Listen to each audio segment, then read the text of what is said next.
Glória a Deus! Seja muito bem-vindo, seja muito bem-vinda. Este é o Quarta na Palavra. Você ia assistir um vídeo de um ministério aqui da igreja e eu quero convidar você então a ofertar ao Senhor. Aqui na Lagoinha nós temos a consciência de que tudo que nós fazemos é para Deus. Não fazemos nada sob ameaça, não fazemos nada motivados por medo. E eu quero então te convidar a abrir em Romanos 11, 36. Romanos 11, 36 está escrito assim: porque dele e por ele e para ele são todas as coisas. Glória, pois, a ele eternamente. Amém. Tudo aquilo que nós fazemos é para a glória de Deus. Todas as nossas finanças são de Deus. E é por isso que nós entregamos os nossos dízimos e as nossas ofertas. Conforme eu disse, não fazemos isso por medo. Fazemos porque nós entendemos que Deus é o Senhor de todas as coisas. Está aí na sua tela o número das contas bancárias. Você pode fazer agora a sua oferta, você pode então depositar a sua oferta e o seu dízimo para a glória do nome do nosso Senhor. Amém?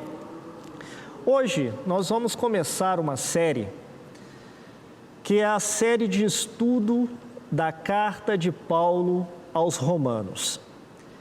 E eu já quero então pedir que você abra aí na sua Bíblia, na carta de Paulo aos Romanos, capítulo 1, e nós vamos ler aqui do verso 1 ao verso 7.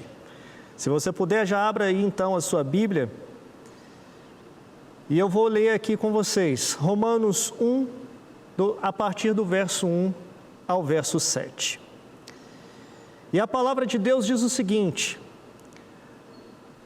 Paulo, servo de Jesus Cristo, chamado para apóstolo, separado para o Evangelho de Deus, o qual antes prometeu pelos seus profetas nas Santas Escrituras, acerca do seu Filho, que nasceu da descendência de Davi segundo a carne, declarado Filho de Deus em poder, segundo o Espírito de santificação, pela ressurreição dentre os mortos, Jesus Cristo, nosso Senhor, pelo qual recebemos a graça e o apostolado, para a obediência da fé entre todas as gentes pelo seu nome, entre as quais sois também vós chamados para serdes de Jesus Cristo.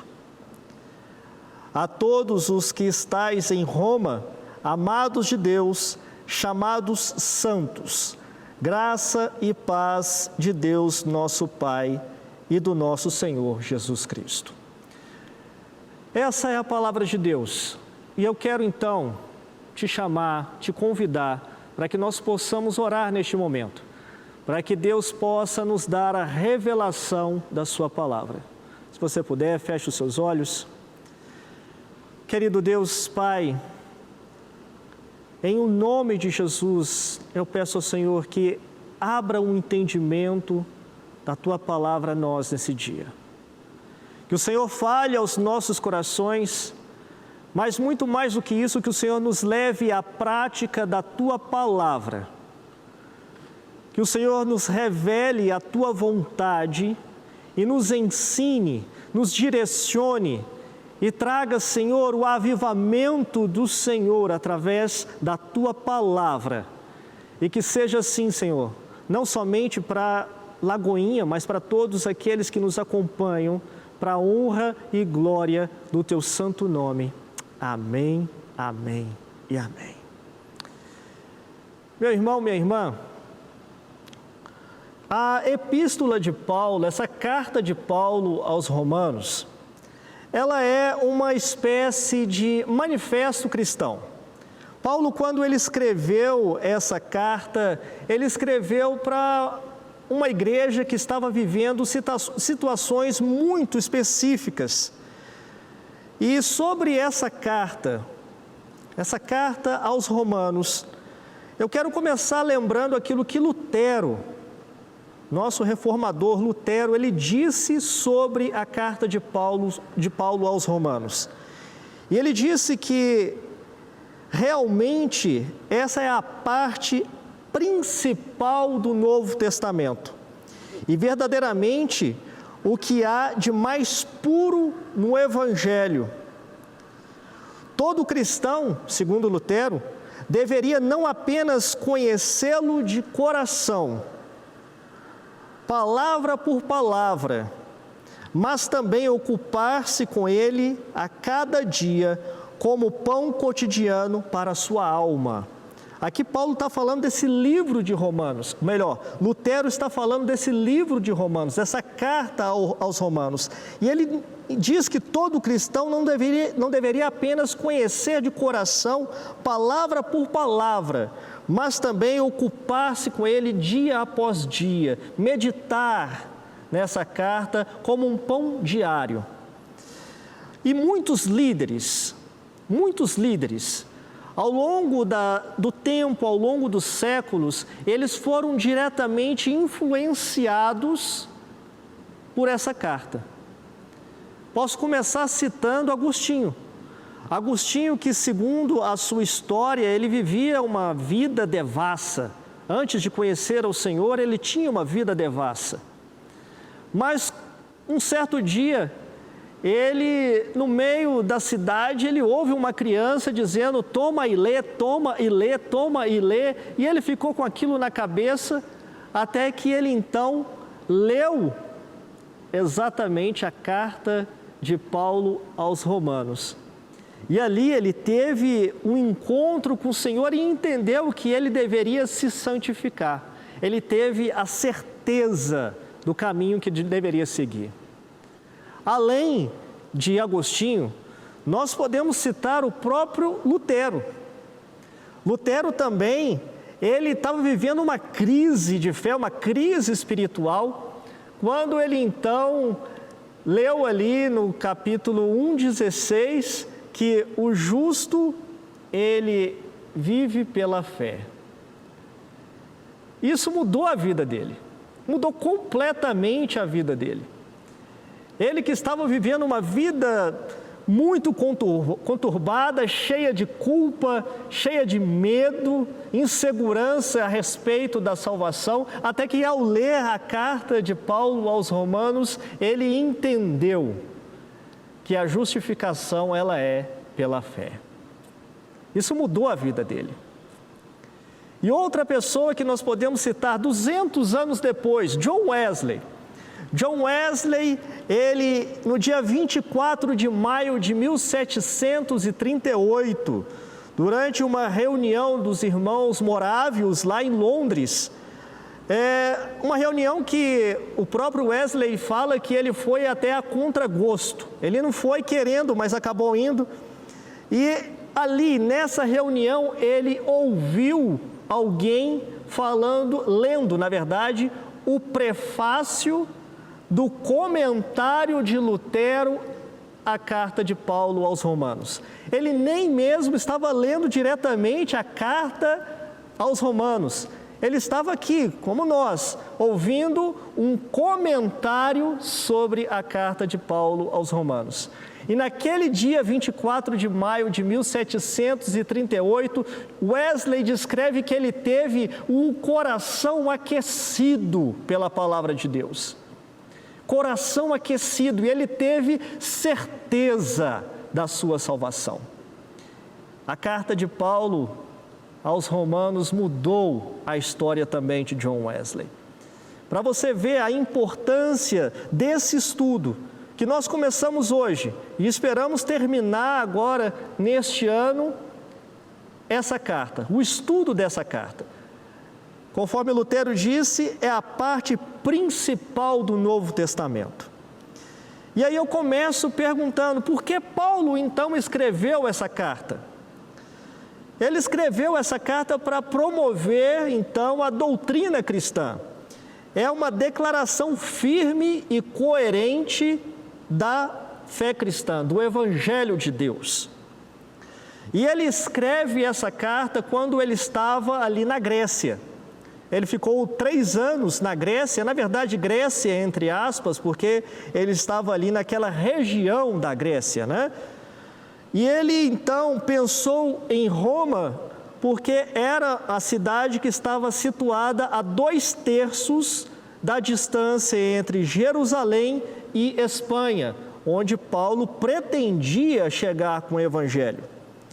Roma ficava então situada neste meio caminho, e fazendo aqui um breve panorama da carta de Paulo aos Romanos, nós podemos dizer que do capítulo 1, verso 18, até o capítulo 3, verso 20, Paulo ele trata do tema da ira de Deus.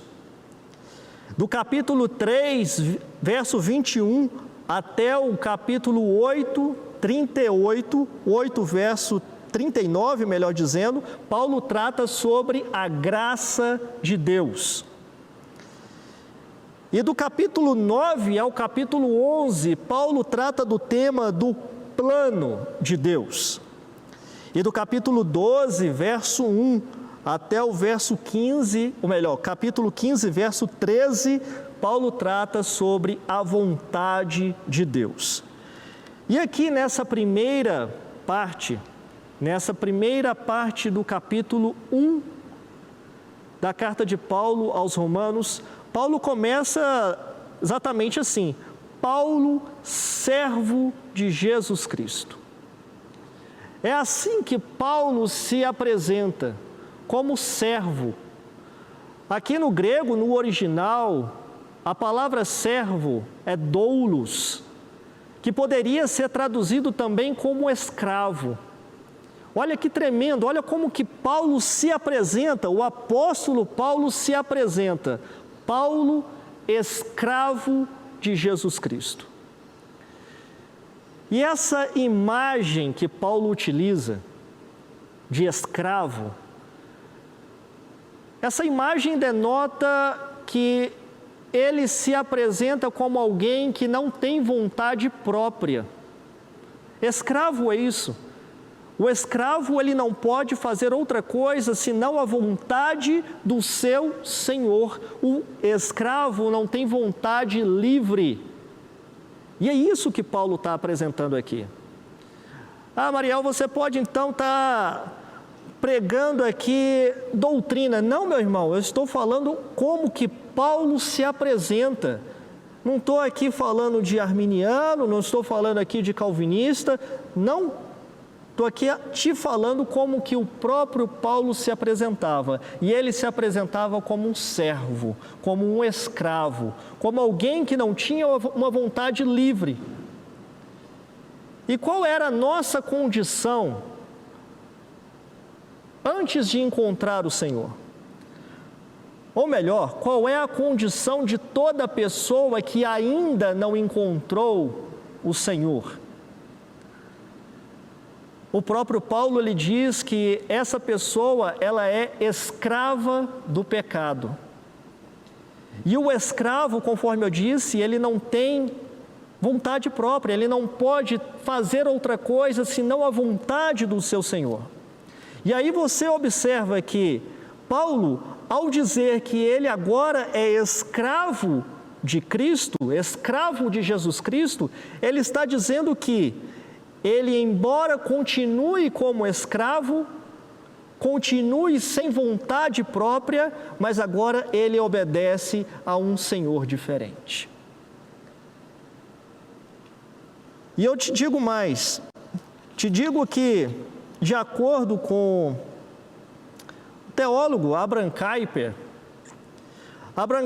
sobre esse conceito teológico do livre-arbítrio, Abraham Kuyper, ele diz o seguinte: assim como a água é livre para descer uma cachoeira, uma rocha solta do seu lugar no pico do Everest é livre para descer,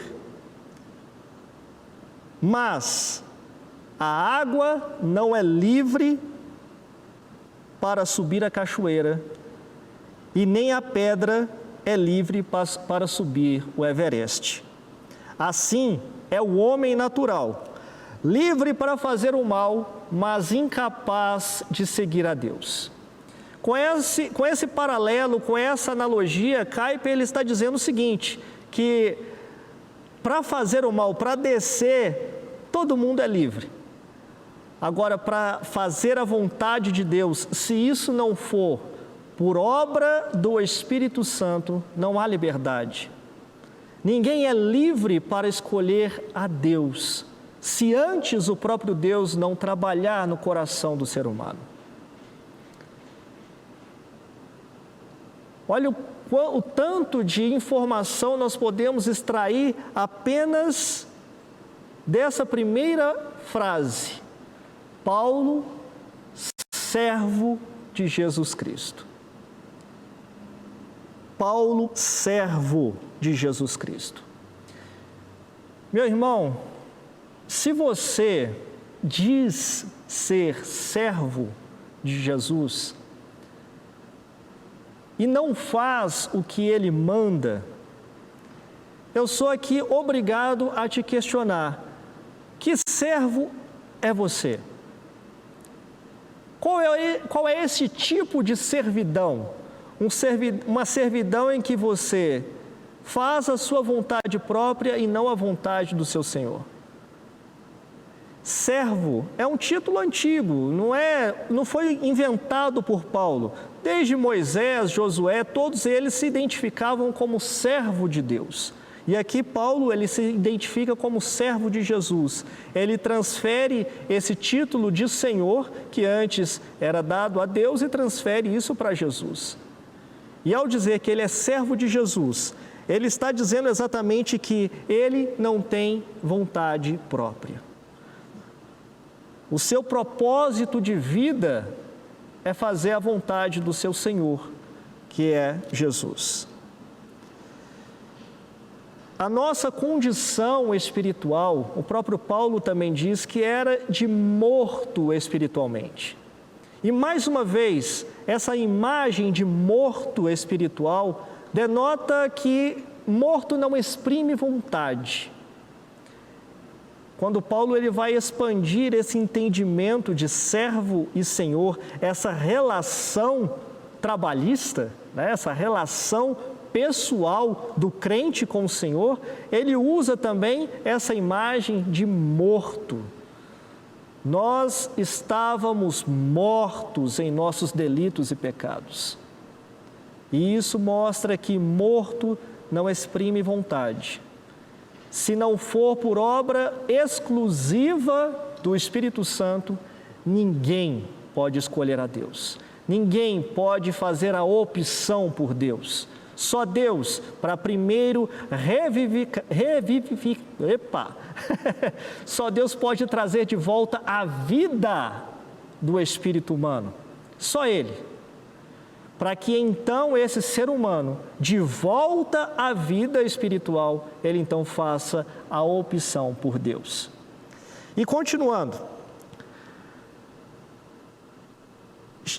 Paulo ele se identifica também como chamado para ser apóstolo. O título apóstolo, ele é um título bem específico dentro da fé cristã. O próprio Jesus, ele escolheu 12 pessoas e designou essas pessoas para serem seus apóstolos. E Paulo, ele não fazia parte desses 12, mas ele se acrescenta a esses 12. Mas ele não se coloca por vontade própria. Ele diz que ele foi chamado para ser apóstolo. Ele não foi apóstolo porque ele quis, ele foi apóstolo porque ele foi chamado. Ele não foi apóstolo porque alguém um dia o colocou de joelhos sobre o altar e derramou óleos sobre a cabeça dele, dizendo que a partir daquele momento ele era apóstolo. Não, ele foi chamado diretamente por Deus para ser apóstolo. Ele se identifica assim. Além dele dizer que ele é servo de Jesus, ou seja, que ele não tem vontade própria, ele diz que ele foi chamado para ser apóstolo. E as marcas que distinguiam esses apóstolos, que diferenciavam esses apóstolos, eu posso citar aqui para vocês 3 marcas principais que distinguem o ministério de um apóstolo.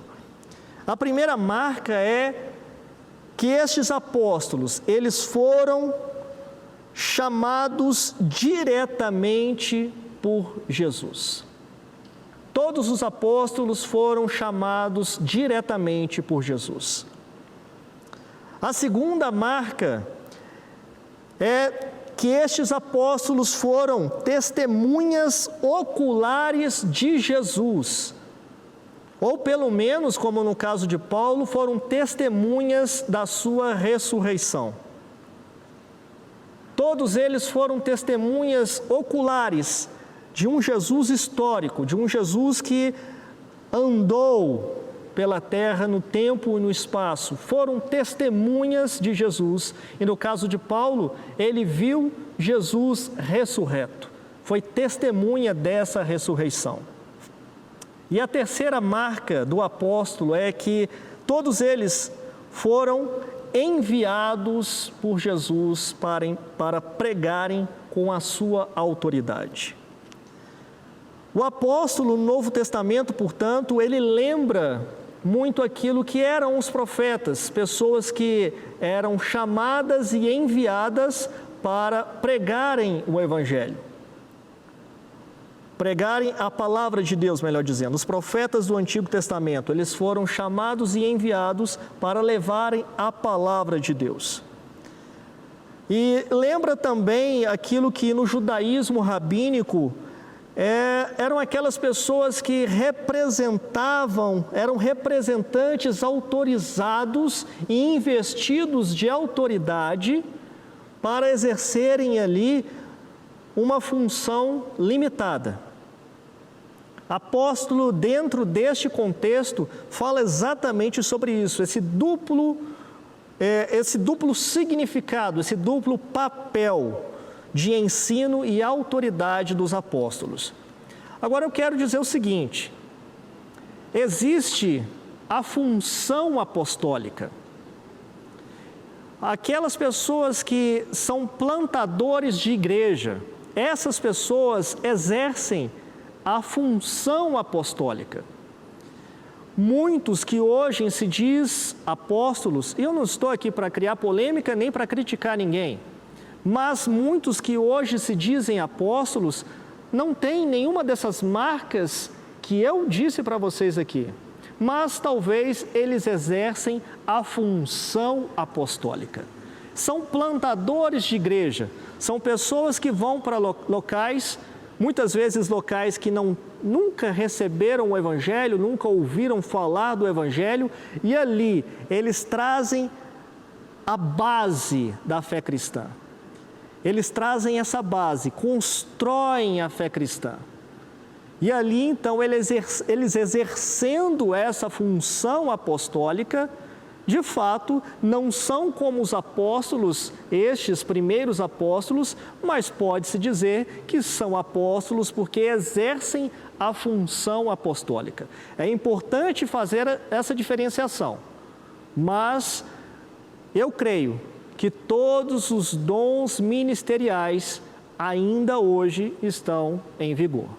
Apóstolo, mestre, pastor, evangelista, profeta, dons ministeriais que o Espírito Santo deu para a sua igreja, para a edificação da sua igreja. Eu creio que estes dons estão ainda hoje em vigor. Eu não creio que ao longo do tempo o Espírito Santo foi mutilado.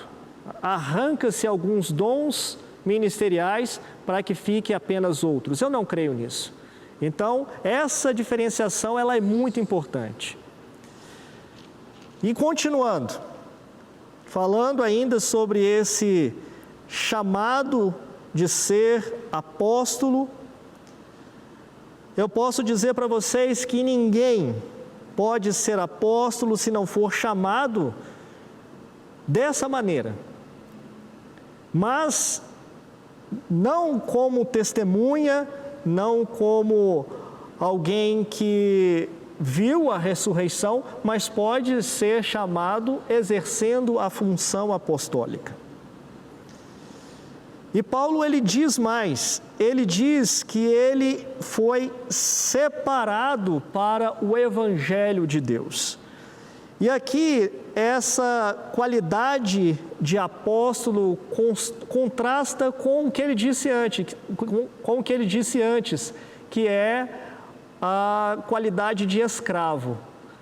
Escravo denota uma extrema humildade. Apóstolo, um título tão importante, tão fundamental para a fé cristã, para a expansão do Evangelho, mas Paulo aqui ele diz que ele foi chamado e separado, chamado por Deus e separado para o Evangelho de Deus. E aqui tem um jogo de palavra muito interessante que não aparece no português. Paulo, quando ele diz que ele foi separado, no original, no grego, essa palavra ela tem o mesmo significado da palavra fariseu. No português, a gente não vê esse jogo de palavra. E Paulo, quando ele se identifica como alguém que foi separado para o Evangelho de Deus, certamente Paulo ele está fazendo uma remissão ao seu passado. Ele está se referindo ao seu passado que era de fariseu. Ele era um fariseu de fariseu e se orgulhava disso. E aí agora, quando ele diz que ele era separado para o Evangelho de Deus, ele está dizendo que ele era um fariseu para o Evangelho de Deus. Fariseus, eles eram um grupo dentro do judaísmo que surgiu logo ali no momento histórico da revolta dos Macabeus. Nesse momento, um grupo de judeus surgiu ali em Israel e eles tiveram ali a missão de se separar da cultura romana, da cultura helênica, e eles queriam tão somente seguir a lei de Deus. Esse grupo, eles buscaram se separar. Inicialmente foi algo interessante, para eles não se misturarem com os romanos, já que havia aquela revolta dos Macabeus contra o Império Romano. Eles quiseram se separar e começaram a chamar a si mesmos de os separados, fariseus.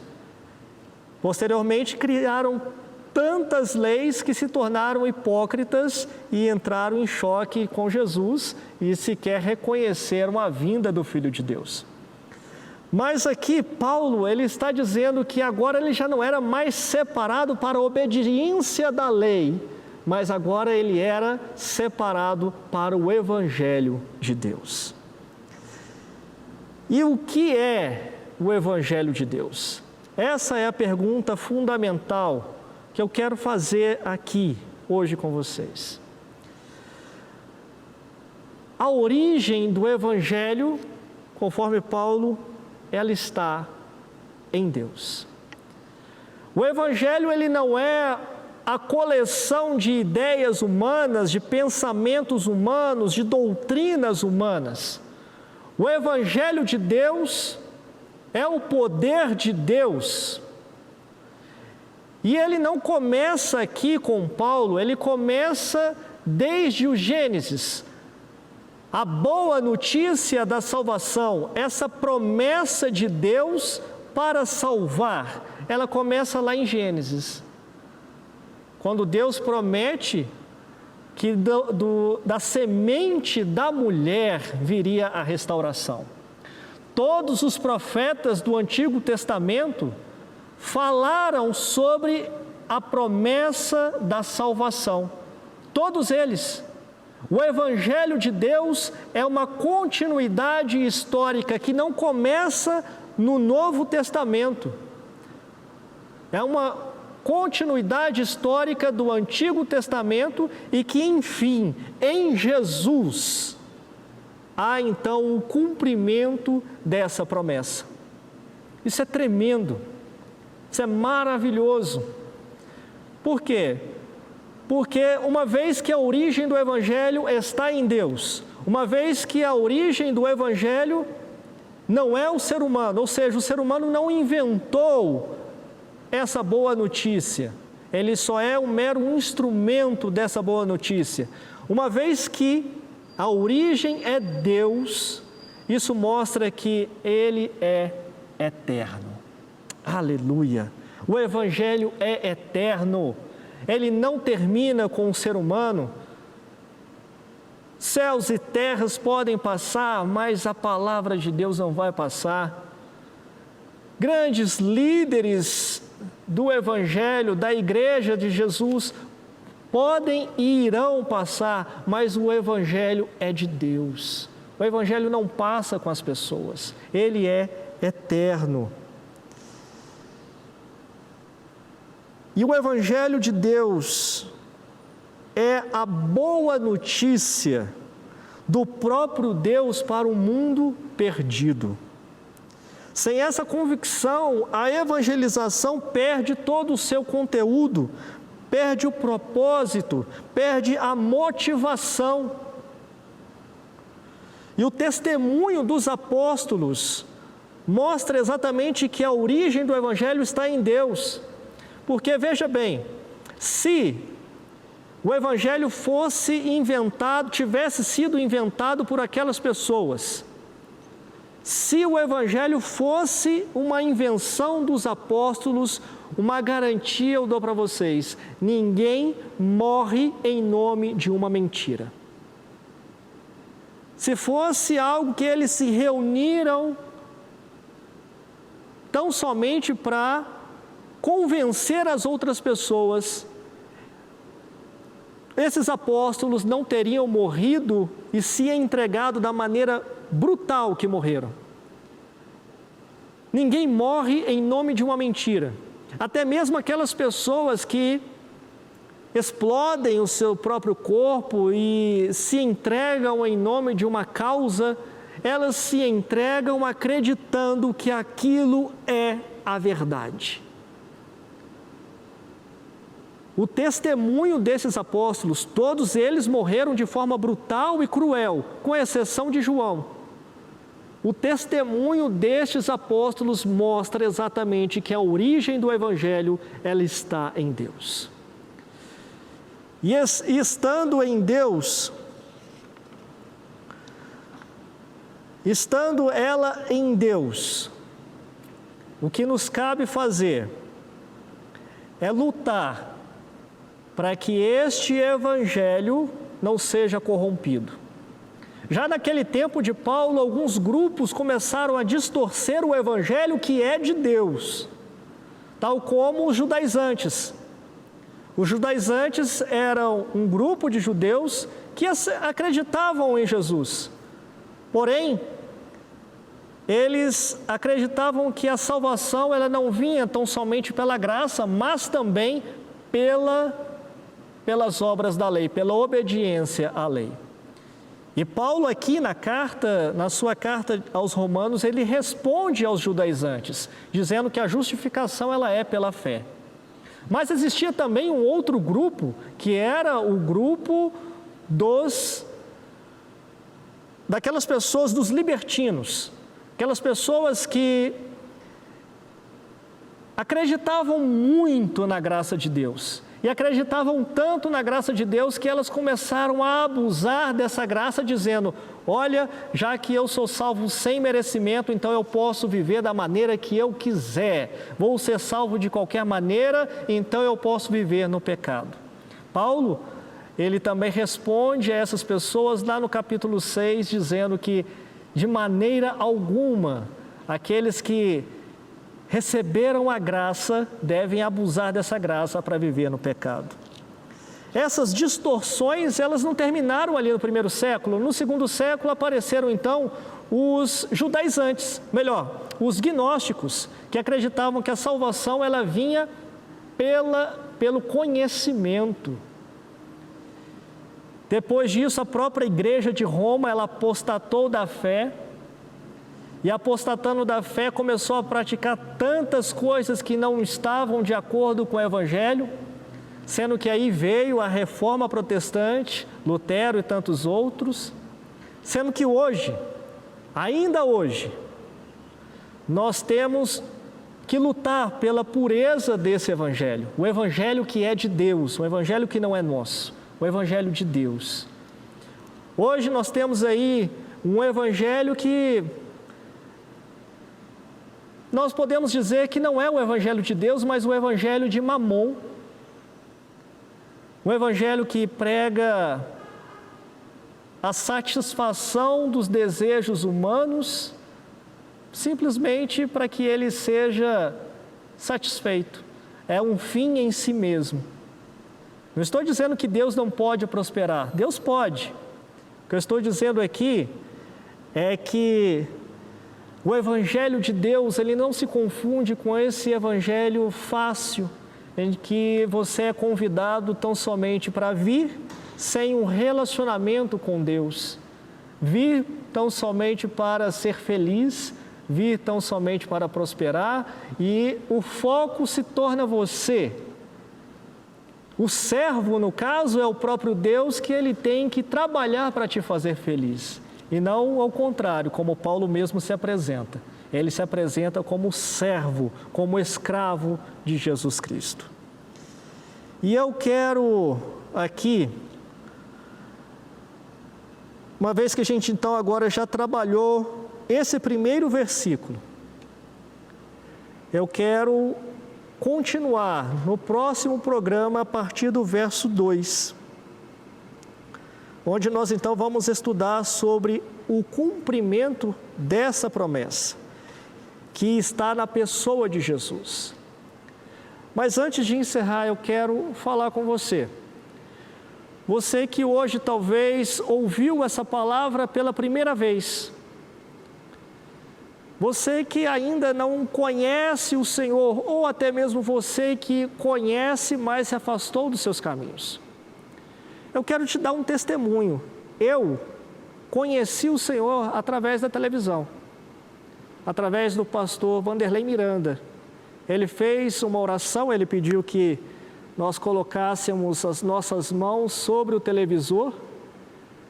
E ali, há 20 anos atrás, em janeiro do ano 2000, eu fiz essa oração e a minha vida mudou. Eu quero fazer essa oração com você. Você que está ouvindo pela primeira vez, ou você que se afastou dos caminhos do Senhor, tem vivido de forma licenciosa e longe dos caminhos do Senhor. Você sabe o que eu estou falando com você. Eu quero orar com você. E eu vou pedir então que você feche os seus olhos e ore comigo. Se você puder, estenda as suas mãos aí para a televisão ou para o seu computador, telefone, e faça essa oração. Feche os seus olhos. Diga assim comigo: Senhor Jesus, eu te recebo como Senhor e Salvador da minha vida. Eu peço ao Senhor que traga-me de volta aos teus caminhos, que o Senhor salve a minha vida, que o Senhor me livre de mim mesmo e que eu possa viver para a honra e glória do teu santo nome, em nome de Jesus. Amém, amém e amém.